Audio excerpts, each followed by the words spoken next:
Hello guys, स्वागत है आप सभी लोगों का हमारे यूट्यूब चैनल में जिसका नाम है एवन सर और मैं हूं आकाश शर्मा। आज आप लोगों के लिए लेकर आया हूं लाइफ प्रोसेस से संबंधित मोस्ट इम्पोर्टेंट क्वेश्चन आंसर। ये क्वेश्चन आंसर ऐसे हैं कि अगर आप लोगों ने ये सभी क्वेश्चन आंसर करके जाते हैं तो आपके 101% इसमें से 2 से 3 या 4 क्वेश्चन तक आप लोगों के फंस सकते हैं। और अगर इसके साथ साथ अगर आप लोग 10th में हैं तो आप इन क्वेश्चन आंसर को करके जरूर जा सकते हैं। उसके साथ साथ आपको हम बता दें कि अगर आप कोई गवर्नमेंट एग्ज़ाम की तैयारी करते हैं फिर भी उसी में इस तरीके के क्वेश्चन ज़रूर पूछे जाएंगे। तो बिना टाइम वेस्ट करते हुए मैं आपको क्वेश्चंस की तरफ लेकर चलता हूँ। ठीक है, सबसे पहला, इनमें से कौन प्रकाश संश्लेषक अंगक है? तो सबसे इसमें हरित लवक, पत्ती, जड़ और स्टोमेटा ये सभी दे रखे हैं। तो प्रकाश संश्लेषी अंगक जो होता है वो हरित लवक होता है, तो ऑप्शन आएगा ए। दूसरा है स्वपोषी भोजन के लिए आवश्यक है। पहला क्लोरोफिल, सूर्य का प्रकाश, जल और CO2 और इनमें से सभी।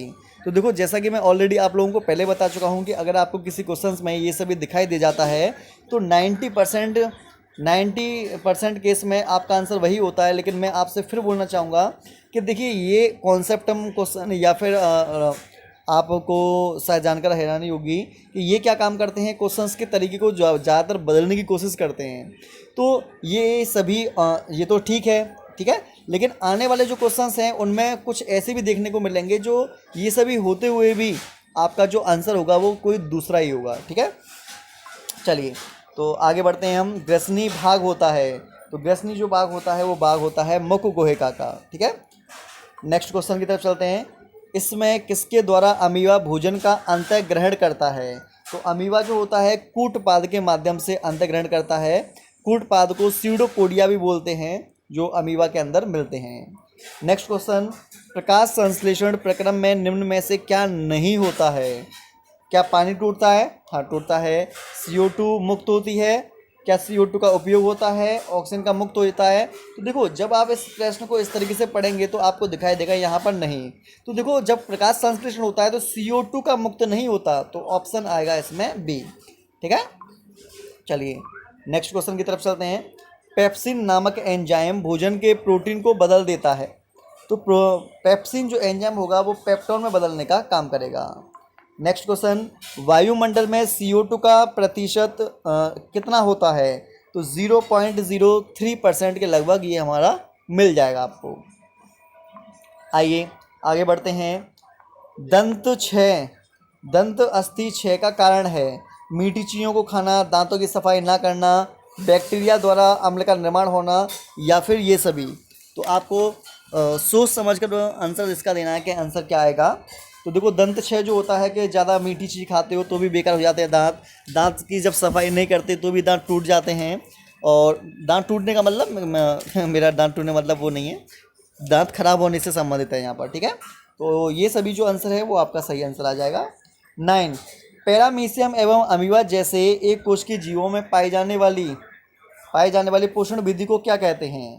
तो देखो, चाहे पैरामीशियम हो चाहे अमीबा हो, इसमें होते हैं प्राणी संभोजी। ठीक, मांसाहारी जंतुओं की छोटी आंत की लंबाई शाकाहारी जंतु की तुलना में जो होती है वो कम होती है। शाकाहारी की आंत बड़ी होती हैं और मांसाहारी की छोटी होती हैं। छोटी आंत की बात कर रहा हूँ मैं। नेक्स्ट क्वेश्चन की बात करते हैं। वसा के पाचन में सहायक होता है। तो देखो, टाइलिन एंजाइम जो होता है ये स्टार्च को पचाता है। माल्टिस एंजाइम माल्टोस को पचाएगा। अमरवेल ये कोई एंजाइम नहीं होता। और लाइपेस एंजाइम जो होता है ये वसा को पचाने में सहायता करता है। तो इसका आंसर आएगा 11 का बी। ठीक है, नेक्स्ट क्वेश्चन की तरफ चलते हैं।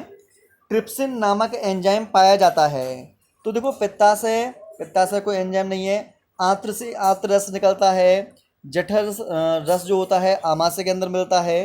ठीक है, और अग्नाशय रस जो होता है इसमें मिलता है ट्रिप्सिन। और ट्रिप्सिन जो होता है प्रोटीन को पचाने का काम करता है। चलिए नेक्स्ट क्वेश्चन की तरफ चलते हैं।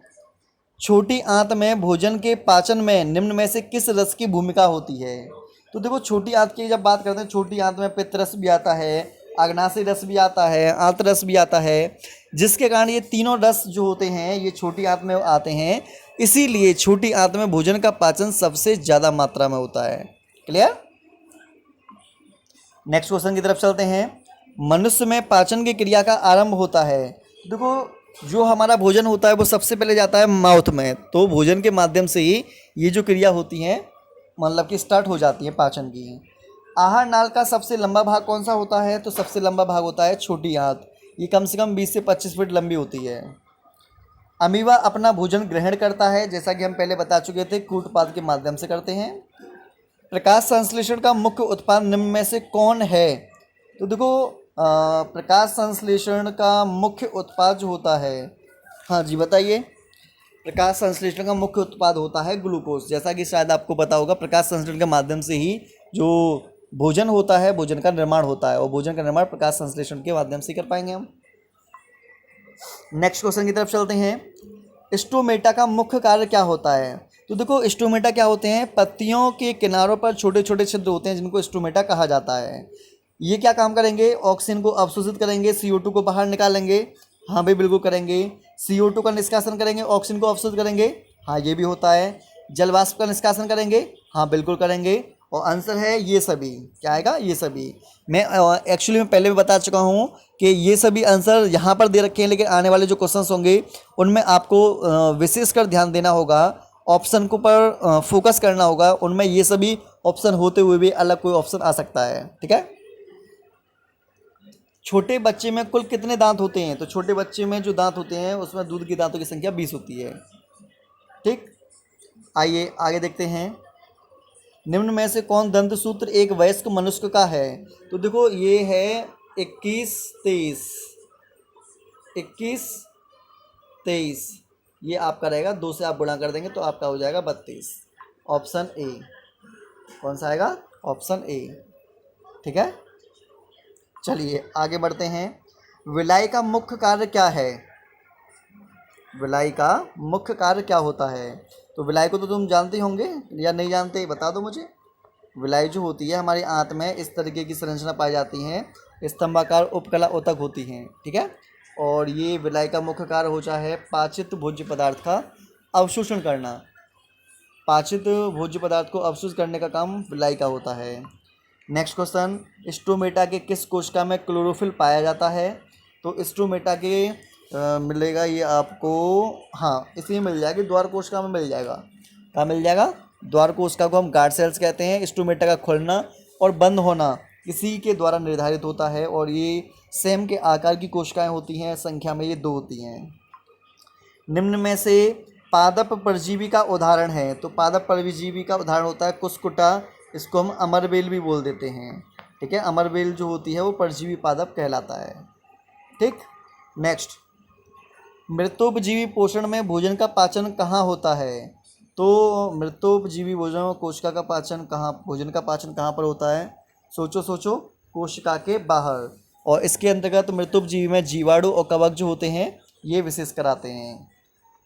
25 इनमें से एक जैव उत्प्रेरक है, तो जैव उत्प्रेरक का काम जो वो करते हैं वो एंजाइम्स करते हैं, ठीक। आइए नेक्स्ट क्वेश्चन की तरफ चलते हैं हम। प्रकाश संश्लेषण में ऑक्सीजन की उत्पत्ति किससे होती है? तो ऑक्सीजन का जो निर्माण होता है ये जल के माध्यम से होगा। नेक्स्ट। मनुष्य में प्रत्येक जबड़े में कितने जोड़े दांत पाए जाते हैं? तो वे बोलेंगे 8। कितने बोलेंगे? 8, ठीक है। इनमें से किस छिद्र के द्वारा ग्रसनी ग्रास नाल से जुड़ी होती है? सोचो विचार करो और मुझे आंसर दो।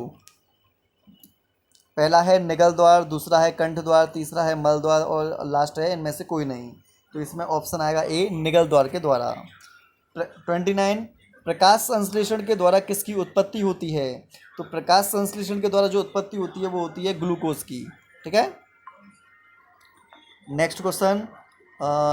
मनुष्य के लार में उपस्थित किण्वन कितने pH पर कार्य करता है? तो बोलेंगे आप 6.8 पर।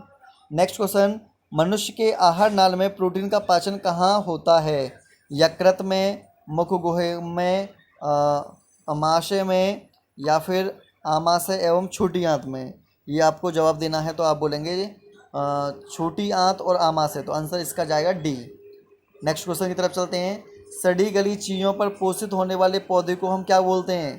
तो देखो सड़ी गली चीज़ या मरी हुई चीज़ों से अपना जो भोजन प्राप्त करते हैं उनको हम मृतोपजीवी बोलते हैं। Next question. मनुष्य में कितने प्रकार के दांत पाए जाते हैं? तो आपको बता दें 4 प्रकार के दांत पाए जाते हैं। इंसिसर्स बोलते हैं, कैनाइन बोलते हैं, प्रीमोलर बोलते हैं और मोलर बोलते हैं। ये 4 प्रकार के दांत इस प्रकार के होंगे। ठीक है, आइए नेक्स्ट क्वेश्चन, इनमें से कौन सा एंजाइम लार में पाया जाता है? तो लार में पाया जाने वाला एंजाइम होता है टाइलिन। टाइलिन एंजाइम जो होता है इसका काम होता है मंड को पचाना या स्टार्च को पचाना। पेप्सिन, ट्रिप्सिन, काइमोट्रिप्सिन ये प्रोटीन को पचाने वाले एंजाइम्स होते हैं। नेक्स्ट क्वेश्चन की बात करते हैं, वे क्या होते हैं? वे क्या होते हैं जो मृत चीज़ों से अपना भोजन प्राप्त करते हैं, उनको हम मृत्युजीवी बोलेंगे। आमाशय में कौन सा एंजाइम पाया जाता है? तो आमाशय में मिलने वाले एंजाइम को पेप्सिन बोलते हैं, जो प्रोटीन का पाचन करता है। लाइपेस एंजाइम वसा का पाचन करता है। टाइलिन एंजाइम कार्बोहाइड्रेट का पाचन करता है। ट्रिप्सिन एंजाइम अग्नाशयी रस से निकलता है और ये भी प्रोटीन को पाचन करने में हेल्प करता है। छाया में वृद्धि करने वाले पौधे को हम क्या बोलते हैं? तो ऐसा पौधा जो छाया में उगता है उसको सियोफाइट्स बोलते हैं। ठीक है, शरीर की सबसे बड़ी ग्रंथि कौन सी होती है? तो यकृत मानव शरीर की सबसे बड़ी ग्रंथि है। दूसरी सबसे बड़ी ग्रंथि अग्नाशय है। आमाशय ग्रंथि जो होती है ये जठर ग्रंथियाँ होती हैं और लाल ग्रंथि की संख्या 3 होती है, जो भोजन को पचाने में काम करती है। नेक्स्ट 39, इनमें से प्रकाश संश्लेषी अंगक है, कौन सा है? हरित लवक। मनुष्य में मुख गुहा में कितने भेदक दांत होते हैं? तो भेदक दांतों की संख्या होती है 2। अक्लदाड़ है, अक्लदाड़ को हम कौन सी बोलते हैं? अक्लदाड़ कौन सी होती है? मोलर। मोलर को हम बोलते हैं अक्लदाड़। ठीक है, ग्रहणी इनमें से किसका भाग है? ग्रहणी जो भाग होता है वो छोटी आंत का भाग होता है। छोटी आंत के 3 भाग होते हैं, ग्रहणी, जेजुनम और इलियम। ठीक है, आगे बढ़ते हैं। प्रोटीन का अंततः अमीनो अम्ल में रूपांतरण कौन करता है? 43 का आंसर बताएंगे तो आंसर आएगा एक्सोपेप्टाइडेज। ठीक, प्रकाश संश्लेषण की प्रकाशिक अभिक्रिया हरित लवक के किस हिस्से में होती है? तो अगर प्रकाशिक अभिक्रिया होगी तो ग्रीना में होगी और अप्रकाशिक अभिक्रिया होती तो स्ट्रोमा में होती। आइए देखिए, जैसा कि दे रखा है, प्रकाश संश्लेषण की अप्रकाशिक अभिक्रिया हरित लवक के किस हिस्से में होती है? तो आप बोलेंगे स्ट्रोमा वाले भाग में। ठीक है, उसके साथ साथ में आपके सामने यहाँ पर ऑब्जेक्टिव के ये आंसर की दे रखी है, आप इसका स्क्रीनशॉट ले लीजिए, जिसके कारण आप मतलब कि जो क्वेश्चंस आपको समझ में नहीं आ रहा वो यहाँ से आप आंसर देखकर लगा सकते हैं, और जो क्वेश्चन गलत होगा वो मैं आप लोगों को बता दूंगा कहाँ पर आपको चेंजेस करना होगा। उसके साथ साथ में अभी जो हमने क्वेश्चंस पढ़े हैं ये सिर्फ और सिर्फ पोषण से संबंधित थे, डाइजेशन से संबंधित थे। अब इसमें मैं क्या करने वाला हूँ, अब आपको नेक्स्ट इसका जो टॉपिक है वो है श्वसन वाला। अब जितने भी हम क्वेश्चंस पढ़ेंगे वो श्वसन से संबंधित पढ़ेंगे। ठीक है, आइए श्वसन से संबंधित कुछ क्वेश्चंस में हम देख लेते हैं। इनमें सामान्यतः किसका उपयोग कोशिका द्वारा ऊर्जा उत्पादन के लिए होता है? तो ऊर्जा उत्पादन के लिए होता है ग्लूकोज का उपयोग। ऊर्जा की मुद्रा किसे कहते हैं? ऊर्जा की मुद्रा जो होती है एटीपी को कहा जाता है। एटीपी का पूरा नाम एडिनोसिन ट्राइफॉस्फेट होता है, ये भी आप ध्यान रखिएगा। नेक्स्ट क्वेश्चन, निम्न में से कौन सी बीमारी श्वसन से संबंधित है? तो देखो, जब टीबी किसी को बीमारी हो जाती है तो टीबी में फेफड़े ग्रसित हो जाते हैं, और जो फेफड़े होते हैं वो श्वास से संबंधित होते हैं। ठीक है, नेक्स्ट क्वेश्चन, श्वसन की कौन सी क्रिया कोशिका द्रव में होती है? आप इसे सोच समझ के जवाब देंगे। पहला ऑप्शन आपको ग्लाइकोलाइसिस मिल जाएगा, दूसरा ऑप्शन आप लोगों को जो मिलेगा वो मिलेगा क्रिप्स चक्र, तीसरा ईटीएस और लास्ट इनमें से सभी। तो इसका जो आंसर है वो होगा ग्लाइकोलिसिस। जैसा कि मैं पहले बोल चुका हूँ कि देखो यहाँ पर ये सभी दे रखा है लेकिन आंसर ये सभी ना होगा, ग्लाइकोलिसिस है। अब जितने भी क्वेश्चन हैं उन ये सभी वाले क्वेश्चंस में भी आपको खुद का दिमाग लगाना होगा। ठीक है, आइए, किण्वन के फलस्वरूप कितने एटीपी का निर्माण होता है? तो सिर्फ 2 एटीपी बनते हैं। अवायवीय श्वसन कोशिका के किस भाग में होता है? तो अवायवीय को जो श्वसन होता है वो कोशिका द्रव वाले भाग में हो जाएगा। नेक्स्ट क्वेश्चन की बात करते हैं, पौधों में गैसों का आदान प्रदान किसके द्वारा होता है? तो पौधे गैसों का आदान प्रदान जो करते हैं रंध्र के माध्यम से करते हैं, स्टोमेटा के माध्यम से। अगला, मनुष्य में श्वसन वर्णक कौन सा है? तो मनुष्य के अंदर हीमोग्लोबिन एक प्रोटीन होती है जो लाल रंग की होती है, जो आरबीसी से मिलती है, जो गैसों के आदान प्रदान में सहायता करती है। ठीक है, यही श्वसन वर्णक होता है। कोशिकाओं में उपस्थित वायुमंडलीय हवा में ऑक्सीजन की प्रतिशतता कितनी होती है? ऑक्सीजन की बतानी है आप लोगों को, तो ऑक्सीजन जो होती है वो होती है 21%। नेक्स्ट क्वेश्चन 10, श्वसन की क्रिया में खाद्य पदार्थ का क्या होता है? जो भी खाद्य पदार्थ जो ग्लूकोज होता है उसका विघटन किया जाता है ऑक्सीजन की उपस्थिति में। नेक्स्ट क्वेश्चन की तरफ चलते हैं, मनुष्य का मुख्य श्वसन अंग क्या है? तो आपके अंदर जो श्वसन अंग है वो है फेफड़ा। पुराने जड़ों में श्वसन क्रिया संपन्न होती है, किसके द्वारा संपन्न होती है? 4 ऑप्शन आप लोगों के सामने दे रखे हैं, तो आपको बता दें वो होती है बात रंध्रों के माध्यम से। ठीक, आइए आगे बढ़ते हैं। आपको अगला दिखाई दे रहा होगा, पाइरूवेट के विखंडन में यह कार्बन डाइऑक्साइड, जल तथा ऊर्जा देता है, यह क्रिया होती है। तो ये क्रिया जो होती है कहाँ पर होगी? ये क्रिया होगी माइटोकॉन्ड्रिया वाले भाग में। मोस्ट इंपोर्टेंट है, ये एग्जाम में कई बार पूछा भी जा चुका है। आप प्रीवियस क्वेश्चन जब देखते होंगे तो वहाँ पर भी आप इसे चेक कर सकते हैं। हमारी मांसपेशियों में क्रैम्प का मुख्य कारण क्या होता है? क्रैम्प का मुख्य कारण होता है लैक्टिक अम्ल। जब हमारी मांसपेशियाँ ऑक्सीजन के अभाव में मतलब कि श्वसन का कार्य करती हैं, तो हमारी मांसपेशियों में क्या होता है? लैक्टिक एसिड जो होता है वो एकत्रित होता है, हो जाता है, जिसके कारण मांसपेशियों में दर्द होता है, थकान महसूस होती है लैक्टिक अम्ल के एकत्रित हो जाने के कारण।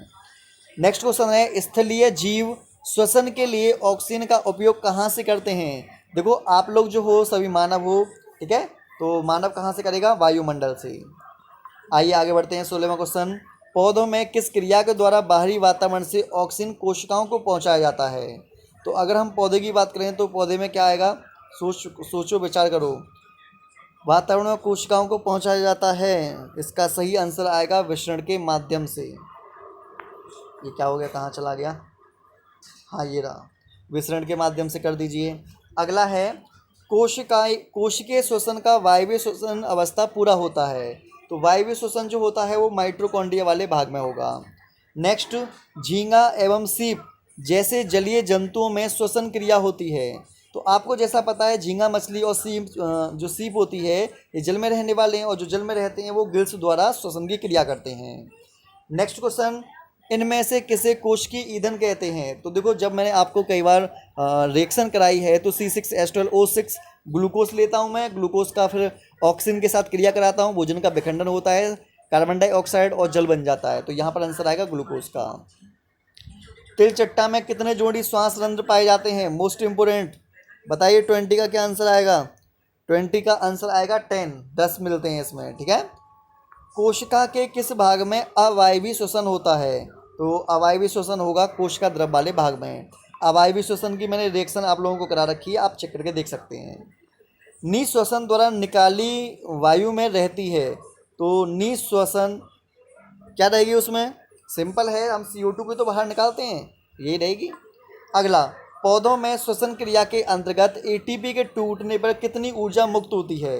मोस्ट इम्पोर्टेंट है, ये मैं आपको पहले बता चुका हूँ, ये एग्ज़ाम में पूछी भी जा चुकी है। तो इसका जो आंसर है आप मुझे कमेंट सेक्शन में बताएंगे। अच्छा प्रश्न है, और ये मैं आपको जब ATP पढ़ा रहा था लाइव प्रोसेस में तब मैंने आप लोगों को ये बताया भी था, ठीक है। चलिए आगे बढ़ते हैं। बिना किसी अतिरिक्त प्रयास के मनुष्य कितनी हवा सांस में लेता है और छोड़ता है? तो ध्यान रखना, इसका आंसर आएगा 500 ml। 500 ml एक बार हम लेते और छोड़ते हैं। श्वसन वाली क्रिया चल रही है, ये ध्यान रखिएगा, ठीक है। जय प्रक्रम में कौन सा चल रहा है? खंड सा चल रहा है श्वसन, उसके बाद में हम और भी देखेंगे। मनुष्य में ट्रेकिया में जो होते हैं उपास्थि के बने अपूर्ण छल्ले होते हैं। आगे बढ़ेंगे तो आपको मिलेगा, इनमें से कौन ध्वनि उत्पादक यंत्र है? ध्वनि उत्पादक यंत्र को हम बोलेंगे लेरिंग्स। क्या बोलेंगे हम? लेरिंग्स बोलेंगे, क्योंकि लेरिंग्स क्या काम करता है? लेरिंग्स का मुख्य काम होता है आपके ध्वनि को उत्पन्न करना। आपके गले में ये बॉक्स होता है, इसको कंठ बोल देते हैं, एडम एपर बोलते हैं, या फिर इसको हम टेटुआ भी बोल देते हैं। चलिए आगे बढ़ता हूँ मैं। फेफड़ों से ऑक्सीजन को अवशोषित में पहुँचाने का कार्य मूल रूप से करता है, वो कौन करेगा? फेफड़ों से ऑक्सीजन को कोशिका तक कौन पहुँचाएगा? तो आप बोलेंगे फेफड़ों से ऑक्सीजन को कोशिका में पहुंचाने का काम मूल रूप से होता है।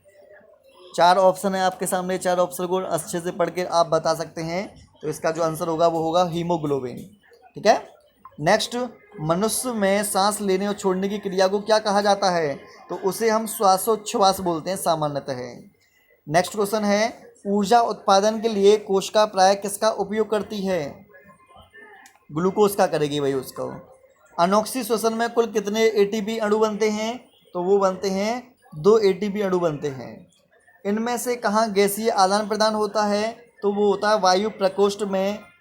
इसको हम वायु कोश के साथ साथ एल्वियोलाई ये या फिर कुपिकाएँ भी हम इनको बोल देते हैं। श्वसन क्रिया किस प्रकार की क्रिया है? तो श्वसन की क्रिया जो होती है वो किस प्रकार की क्रिया है बताइए मुझे। ये होती है ऑक्सीकरण की प्रक्रिया। कैसी होती है? ऑक्सीकरण की। अगला है तिलचट्टे में ऑक्सीजन का परिवहन कैसे होता है? तो तिलचट्टे जो होते हैं ऑक्सीजन का परिवहन करते हैं ट्रिकिया के द्वारा। देखो ये जो टॉपिक है बहुत ही लंबा टॉपिक है, बहुत सारे क्वेश्चंस हैं, इसलिए मैं ये वीडियो जो होगी वो बहुत ज़्यादा लंबी बन जाएगी। मैं फिर भी कोशिश कर रहा हूँ कि क्वेश्चंस को फास्ट कराने की कोशिश कर रहा हूँ, तो इसलिए इस वीडियो को आप एक बार मत देखना, कम से कम आपको 2 से 3 बार देखनी है, जिसके कारण हर एक क्वेश्चंस आपके माइंड में सेट हो सके और हर एक चीज़ आपको समझ में आ सके। ठीक है। अगला है हीमोग्लोबिन से जुटकर CO2 क्या बनाता है? तो वो बनाता है कार्ब एमिनो हीमोग्लोबिन बनाएगा। नेक्स्ट, पौधों में श्वसन कैसे होता है? तो पौधों में श्वसन होता है स्टोमेटा के द्वारा। ठीक है, ऑप्शन सी आएगा इसका। अगला है मनुष्य के फेफड़े कितने भागों में बटे होते हैं? तो ये बटे होते हैं 5 भागों में, पहले मैंने बता रखा था। ठीक है, कितने भागों में बता रखे हैं? 5 भागों में ये बटे होते हैं, ध्यान रखना। जलीय पौधा एवं जंतु श्वसन में ऑक्सीजन लेते हैं जल में घुलनशील गैस से, ऑक्सीजन को तोड़कर, वायुमंडल से, या ABC तीनों। बताइए 37 का क्या आंसर आएगा? तो जल में घुली हुई गैस को ये इस्तेमाल करेंगे। ठीक है। अगला है इनमें से कौन ऑक्सी श्वसन नहीं कर सकता? ऑक्सी श्वसन नहीं कर सकता, वो कौन नहीं कर सकता? इसे देखिए, चारों ऑप्शन को चेक करो। लाल रक्त कणिकाएं, श्वेत रक्त कणिकाएं, हृदय की मांसपेशियां, इनमें से कोई नहीं। तो ऑक्सी श्वसन नहीं कर सकता, वो ऑक्सी श्वसन नहीं कर सकता लाल रक्त कणिकाएं। वो इसलिए नहीं कर सकता क्योंकि लाल रक्त कणिकाओं के अंदर माइटोकॉन्ड्रिया नहीं होता। जब माइटोकॉन्ड्रिया नहीं है तो इनके अंदर ऑक्सी श्वसन भी नहीं हो पाएगा। इंस्पिरेशन के समय डायफ्राम क्या होता है? आपको बताना है, जब सांस अंदर लेते हैं तो उस समय डायफ्राम क्या होता है? तो बोलेंगे डायफ्राम संकुचित होता है। ठीक है। नेक्स्ट आगे बढ़ देखेंगे। तिलचट्टे में श्वसन के लिए क्या पाए जाते हैं? तिलचट्टे को तो पता ही होगा, कॉकरोच बोलते हैं। कॉकरोच में पाए जाते हैं स्पाइरेकल्स, और स्पाइरेकल्स जो होते हैं यही होते हैं जो मिलते हैं तिलचट्टे के अंदर, जो उनको सांस लेने में काम आते हैं। ऑब्जेक्टिव आंसर जो श्वसन वाला पार्ट है, यहाँ पर आप लोगों को उसके आंसर की दिखाई दे रही होगी, तो आप इसका क्या काम कर सकते हैं? पूरे का वो कर सकते हैं। मतलब मेरा कहने का ये है, इसका आप स्क्रीनशॉट ले लीजिए। अभी बहुत सारे क्वेश्चंस हैं जो मुझे आपको समझाने हैं अभी। ठीक है, तो अभी हमारी वीडियो ख़त्म नहीं हुई है। इस वीडियो में बहुत कुछ सीखेंगे आप। लंबी वीडियो हो सकती है लेकिन नॉलेजफुल वीडियो होगी, ऐसा नहीं कि इसमें आपका टाइम वेस्ट होगा। देखिए हम लोग जो है वो 2 टॉपिक को देख चुके हैं लाइव प्रोसेस में। पहला न्यूट्रिशन वाला पूरा कंप्लीट कर चुके हैं। सेकंड नंबर पर रेस्पिरेशन वाला जो श्वसन वाला पार्ट है वो कंप्लीट कर चुके हैं। अब हम बात करने वाले हैं वहन वाला, सर्कुलेशन सिस्टम वाला हम देखेंगे, और जो बहुत ही इम्पोर्टेंट है। देखिए इसमें पहला प्रश्न है, हृदय के विषमों का शिथिलन क्या कहलाता है? आपको बताना है। तो जब शिथिल करते हैं तो उसे हम बोलते हैं डायस्टोल बोलते हैं। ठीक है। अगला है पौधों में खाद्य पदार्थों का स्थानांतरण किस रूप में होता है? खाद्य पदार्थ तो आप लोग जानते होंगे, ये खाद्य पदार्थ जो होते हैं वो कैसे जाएंगे पौधे में एक स्थान से दूसरे स्थान पर? तो वो हो जाएगा सुक्रोज के माध्यम से। नेक्स्ट है पानी एवं घुलित खनिज का पौधों में स्थानांतरण होता है। तो इन खनिज लवणों का और पानी का जाइलम के माध्यम से स्थानांतरण किया जाता है। नेक्स्ट क्वेश्चन है हमारा, रक्त में हल्के पीले रंग के चिपचिपे द्रव को क्या बोलते हैं? रक्त में हल्के पीले रंग के चिपचिपे द्रव को क्या बोलते हैं? आपको 4 ऑप्शन मैं दे रहा हूँ। इस 4 ऑप्शन में आपको सोच समझ कर आप लोगों को आंसर देना है, क्योंकि जब तक आप अपने खुद का दिमाग नहीं लगाएंगे तब तक आपका दिमाग खुलेगा भी नहीं। तो 4th का जो आंसर है वो आपको बताना है, वो है प्लाज्मा। ठीक है। अगला है रक्त का लाल रंग निम्न में से किस प्रोटीन की उपस्थिति के कारण होता है? तो रक्त में हीमोग्लोबिन प्रोटीन पाई जाती है, और हीमोग्लोबिन प्रोटीन के अंदर आयरन धातु पाई जाती है, ये भी आप ध्यान रखना। रक्त का जो खून होता है वो लाल रंग का होता है, इसीलिए जो हीमोग्लोबिन है वो उसके रक्त के अंदर पाई जाती है। चलो आगे बढ़ते हैं हम। फाइब्रिनोजन रहित प्लाज्मा को क्या कहा जाता है? तो उसे हम बोलते हैं सीरम। क्या बोलेंगे? उसे हम सीरम बोलते हैं। नेक्स्ट क्वेश्चन है रक्त कोशिकाओं के बीच WBC सहित रक्त प्लाज्मा को क्या बोलेंगे? बहुत अच्छा है, बहुत अच्छा क्वेश्चन है ये वाला। आपको सोचना है, विचार करना है, तब इसका मुझे आंसर देना होगा। ऊतक कोशिकाओं के बीच उपस्थित WBC सहित रक्त प्लाज्मा को हम क्या बोलते हैं? लसिका द्रव, लिम्फ या ये सभी। तो आंसर आएगा ये सभी। अगला है, युग्लिना में पदार्थों के परिवहन हेतु निम्न में से कौन सी प्रक्रिया उत्तरदायी होती है? युग्लिना जो होता है, युग्लिना को तो आप लोग जानते ही होंगे, ये विसरण के माध्यम से करता है, क्योंकि युग्लिना एक कोशिकीय जीव है ना। आगे बढ़ते हैं, निम्न में से कौन एक संवहन बंडल का ऊतक नहीं है? तो देखो, जाइलम, फ्लोएम, और फ्लोएम में ही चालनी नलिका पाई जाती हैं, तो इस कौन सा नहीं है? तो इसका आंसर आएगा पेलिसेड। नेक्स्ट क्वेश्चन, फ्लोएम से खाद्य पदार्थों का परिवहन पौधे में किस दिशाओं में होता है? तो देखो, जो खाना बनता है पौधे में ऊपर भी जाता है, नीचे भी जाता है, तो दोनों दिशाओं में जाएगा, तो इसका आंसर होगा सी। नेक्स्ट क्वेश्चन, मानव हृदय में पाए जाते हैं, तो मानव हृदय में 4 बेस में पाए जाते हैं, 2 ऊपर के अलिंद, 2 नीचे के निलय, ठीक है। और जिनके हृदय में 4 कक्ष होते हैं वो होते हैं समतापी, और समतापी पक्षी होते हैं और स्तनधारी होते हैं। नेक्स्ट, एक कोश की शैवालों में जल का परिवहन होता है, तो एक कोश की जो जीव हैं, शैवाल हैं, वो किसके माध्यम से करेंगे? तो वो करेंगे विसरण के माध्यम से। और जो बड़े बड़े पेड़ पौधे होते हैं वो किसके माध्यम से करते हैं? वो करते हैं जाइलम और फ्लोएम से। आइए बढ़ते हैं, रक्तचाप नापने में विशेष उपकरण को क्या कहते हैं? जिसके द्वारा ब्लड प्रेशर नापा जाता है उसको हम स्फेग्नोमेनोमीटर बोलते हैं, और 120/80 mmHg होता है सामान्यतः ब्लड ग्रुप। आगे और बढ़ते हैं भाई, मानव हृदय में निलय की संकुचन की स्थिति को क्या बोलते हैं?